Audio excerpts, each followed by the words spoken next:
포스트 코로나가 한참 언급되었는데 포스트 코로나라 이야기할 게 아니라 위드 코로나를 이야기할 때라고 이야기합니다. 저는 짤막한 상황을 하나 적어왔는데요. 코로나를 지났다고 예수 믿지 않고 구원받을 수 있는가? 그렇지 않습니다.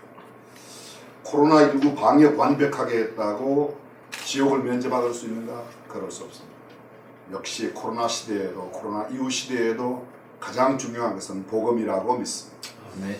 그리고 이 복음을 전하는 선교적 업무야말로 무엇보다 가장 중요하다. 코로나가 진행되고 있는 코로나 시대의 선교적인 사명을, 교회의 선교적인 사명을 어떻게 하면 잘 감당할 수 있을까 하는 주제로 포럼을 가는 것은 이런 의미에서 매우 뜻깊다 하겠습니다.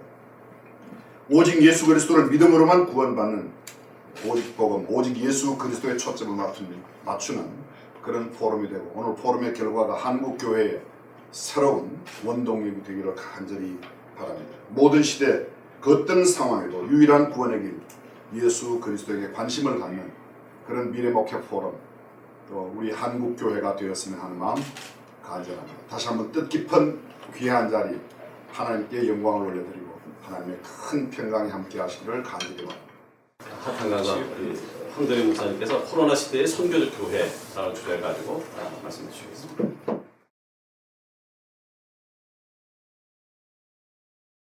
네, 코로나 시대를 통해서 이제 B씨와 AD라고 이제 나눠진다고 많이 이야기합니다. 비포 코로나와 애프터 코로나.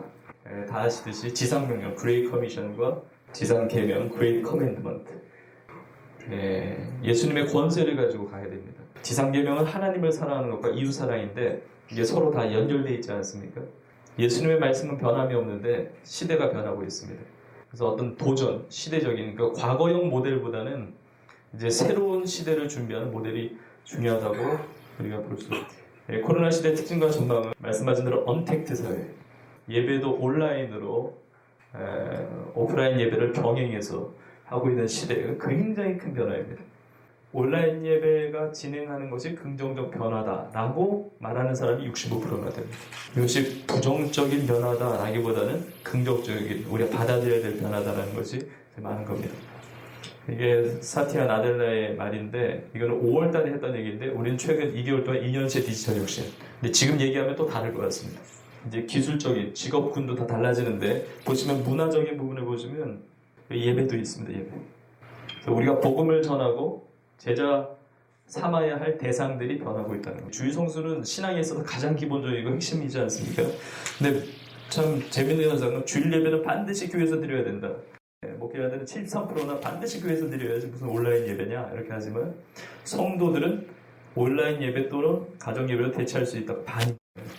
뭐 여러 가지 진단할 수 있지만 우선 가정이 중요해졌고 가정에서 보낸 시간이 많아졌는데, 가정 기능이 상실하고 그리고 가정 안에서의 교육이, 신앙교육이 중요해지면서도 신앙교육이 붕괴되고 있는 현상. 코로나 시대 교회적 변화와 대응 보시면 몸을 저글링 하듯이 거의 고기에 가까운 것들 합니다. 그래서 교회가 거의 방송국이 됐고 목회자가 PD가 됐다. 디지털의 바탕 위에 아날로그를 보면 됩니다. 디지털 시대에 맞게 교회가 핵심이고 중요합니다. 그동안에 잃어버렸던 가정사역에 대한 눈을 돌릴 필요가 있다는 겁니다. 그런데 이제 제도화된 것에 대해서 틀을 바꿀 필요가 있고, 가정, 직장, 학교, 사업자, 국내 선교지, 해외 선교지의 통전적인 제자도, 실제적인 전략과 사례를 좀 소개해 드리고 싶습니다. 왼쪽은 현장에서 예배드리다 보니까 카메라를 볼 필요가 없습니다. 회중을 보는 거죠. 그런데 온라인 예배는 성도들이 아무도 없다 보니까 카메라를 봅니다. 근데 놀라운 사실은 온라인 언택트 시대에 아이 컨택이 되죠. 온라인으로 예배드리니까 목사님이 저만 보고 설교하시니까 너무 좋아요. 그 다음에 온라인 교회학교 같은 경우에 뭐 이렇게 예배도 드리고, 저희 교회학교가 드림 공동체인데 드리밍 콜센터를 해가지고 출연도 하고 찬양도 하고 신청도 받고, 그래서 그런 것들을 이제 소통하고, 또 뭐 드라마나 이런 것들도 영상으로 작업하는 컨텐츠 그런 작업을 했습니다. 지금 현재는 이렇게 거리를 두고 예배드리고요. 방역을 다 지키면서 하고, 그리고 양육 및 훈련에 있어서 하지 않았던 걸 시도하는 것 중에 하나가 뭐냐면, 제가 실시간으로 목요일과 금요일에 실시간으로 성도님들과 온라인으로 성경 공부를 했습니다. 이제 소그룹 기도회를 하는데 줌을 활용해서 또 이렇게 카카오 이렇게 그룹 카톡으로 같이 은혜를 나눌 수가 있습니다. 그다음에 청년들 같은 경우는 보이는 연합 온라인 구역 모임을 했습니다. 그래서 이런 청년 교육자들이 나와가지고 대담 형식으로 해서 성경 공부를 인도하는 거죠. 저희 나름대로 이제 성경 공부하는 것도 이제 거리가 멀어서 오기가 어려웠던 엄두도 못 냈던 성도들이 이제 접속만 하면 성경 공부를 할 수 있도록 이렇게 열게 됐습니다. 그래서 세중앙 DT점이라서 드라이브 스루점 이렇게 해가지고 교회 앞에 부스를 차려놓고 성도들이 와서 이렇게 다녀가면서 격려도 해주고 기도도 해주고 물품도 나눠주고 하는 것들을 했습니다. 그리고 그 교구 지역마다 파라솔리라고 해서 거점을 만드는 거예요. 그래서 교회로 오게 하는 것도 중요하지만 성도들이 있는 현장으로 가서 야외에서 아파트나 어디 거점에서 파라솔만 펴놓고 성도들 신청받아서 와서 야외에서 신방들을 위해 기도해주고 우리 목사님 몇 명이 이제 라디오 방송을 시작해서 슬기로운 신앙생활 이름으로 화요일날마다 라디오 하면서 청취할 수 있도록 그래서 연세 드신 분들도 라디오를 청취하면서 사연도 받고 기도도 하고 그냥 교회적으로 이렇게 시도를 하면서 진행을 했는데 호응도 좋았던 것 같습니다. 시스템이 중요한데 신속한 보고 체계가 교회 안에서 구축이 되고 상황 보고를 취합하고 대응이 맞는 TF팀들 신속한 시행 대처, QR코드부터 마스크, 교회 출입 스티커 이런 것들을 해서 전체를 선교의 실천 현장은 아까 말씀드린 대로 지역과 세대와 영역을 다 아우릅니다. 해외에 있는 분들이 들어오세요. 해외. 그러니까 중국 선교이면 중국에 계신 성도님들이 들어오고 또 선교사님도 들어오시고 그래서 교회에 코로나로 인해서 교회의 교인의 바운더리가 없어진 겁니다. 예배만 드리는 것이 아니라 온라인 상에서 양육 훈련을 하는데 세계 선교지에서 들어와서도 훈련을 받을 수 있는 거죠. 이번에 해외 선교지에 도움을 다 들어드렸습니다. 어렵지만 4월 동안에 위기 관리를 이렇게 도와드렸고 선교비를 절대 줄이지 않고 오히려 더 필요한 것에 더 지급을 하고 선교사 멤버케어, 선교사님들 응원 영상 도 보내드리고 그리고 온라인 기도회 그래서 기도회도 같이 온라인상에서 하고 정말 필요한 선교사님들 소수에 한해서 지금 섬기고 있고요. 그래서 방역과 이런 부분들 그래서 선교사님의 거처 문제를 최대한 도와드리려고 지금 준비하고 그렇게 하고 있습니다.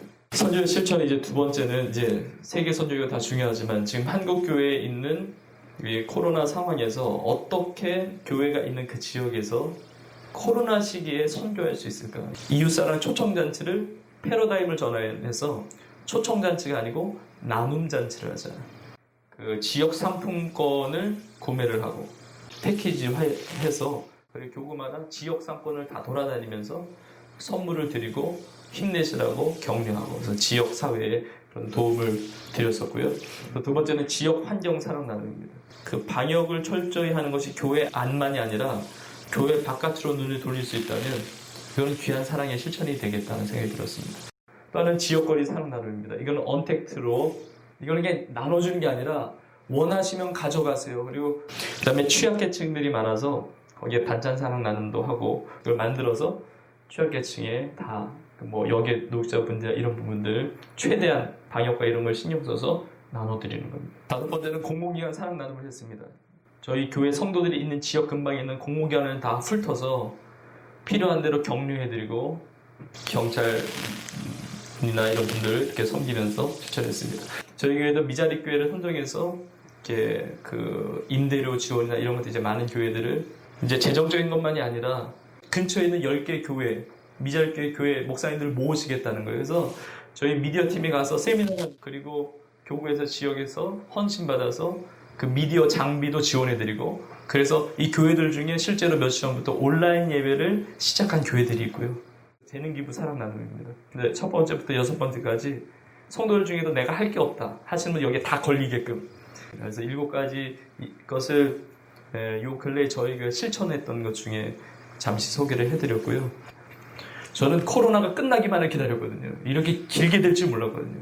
끝나면 전도하고 끝나면 선교하고 끝나면 뭔가 해야지 그랬는데 그게 아니라 눈을 들어 밭을 보라. 지금 휘어져 추사하게 됐다. 코로나 시기에 방법을 창조적으로 하나님의 전략을 받아서 실천해야 된다. 한국교회가 할 수 있는 것 이때 대사회적인 섬김, 나눔, 희생, 포기 이게 선교적으로 더 도약하지 않을 수 있지 않을까 생각을 하고, 마지막으로 성령의 능력이 필요하다. 그래서 예배를 완전히 회복하고, 그것이 오프라인, 온라인 예배든지 예배 가운데 은혜를 경험하고 그 능력 받아서 가야 된다. 삶의 현장에서 가고, 그리고 지역과 영역과 세대를 넘어서 가야 된다. 감사합니다. 마치겠습니다.